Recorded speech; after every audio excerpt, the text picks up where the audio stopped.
This podcast is sponsored by the online course, Intro to Psychology, with Dr. Bo Bennett, PhD. Uncover the secrets of the human mind and transform your life at introtopsych.com. Start your journey today.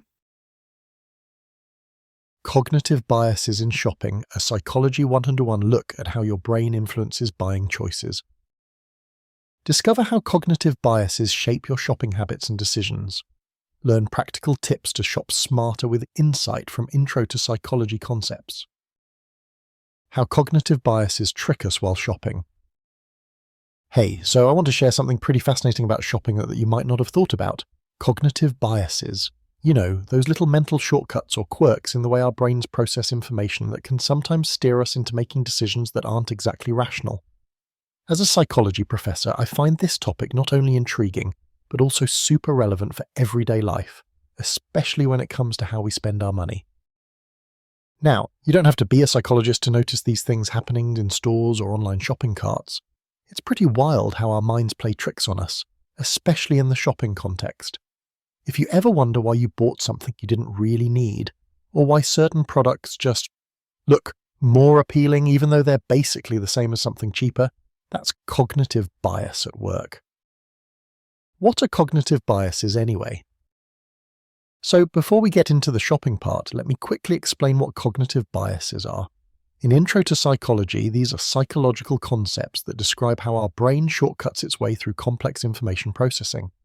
Basically, our brains want to be efficient, so they use these biases to make quick judgments, which sometimes leads to errors in thinking or decision-making. There are tons of biases out there, but some of the most common ones show up every time you hit the mall or browse online stores. Common cognitive biases in shopping. Anchoring bias. This is when we rely too heavily on the first piece of information we receive. For example, if you see a jacket that's originally priced at $200 but is on sale for $120, that $200 tag acts as an anchor, making $120s feel like a steal, even if the jacket's actual worth is more like $120s or less. Scarcity effect. Ever notice how stores make you feel like a product is in limited supply? Only 2 left in stock, or sale ends in 1 hour. That scarcity makes us want the item more, assuming rarity means more value. Decoy effect. This one's clever. Say a store offers a small coffee for $2, a medium for $3.50, and a large for $4. The medium might feel overpriced, but it's there just to make the large look like a better deal, even if you didn't plan to buy the large before. Social proof. If a product has thousands of positive reviews or bestseller tags, you're more likely to trust it and buy it, even if you don't fully evaluate the product yourself. Sunk cost fallacy. This shows up when you keep spending more money to justify previous expenses, like you bought a gaming console then keep buying games even if you don't play them much just because you've already invested so much. Status quo bias. We often stick with familiar brands or products to avoid the risk of trying something new, even if the new option might be better or cheaper. Why does this matter? Understanding these biases is not just a neat psychology fact, it's actually pretty useful in real life. Being aware means you can stop and think before making impulsive purchases and maybe save some money. And if you're into psychology education or just curious about how your brain works, exploring these biases is a great example of psychology theories in action.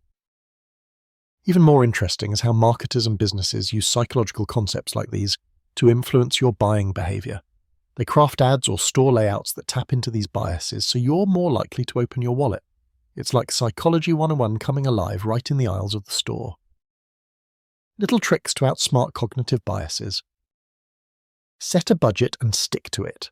This can help you resist impulsive buys triggered by scarcity or social proof. Compare products independently, especially helpful against the anchoring and decoy effects.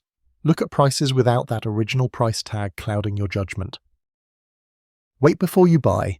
Give yourself 24 hours to think about a purchase to avoid a rash decision pushed by urgency or hype. Read reviews critically. Instead of blindly trusting social proof, look at the content of reviews and if they actually match what you want. Wrapping it up. Shopping might seem like a simple everyday activity, but it's a perfect playground for our cognitive biases. When you understand these psychological tendencies, you start to see yourself as a bit more in control, rather than just a consumer caught in marketing nets. It's amazing how psychology topics like this explain so much about daily behavior and decision-making. If this all sounds interesting and you want to learn more about psychological concepts like these and intro to psychology stuff, I highly recommend checking out the Intro to Psychology course by Dr. Bo Bennett on the vervacid.com platform. It's a fantastic way to get a solid foundation in understanding human behavior, especially if you enjoy seeing psychology theories applied to real life.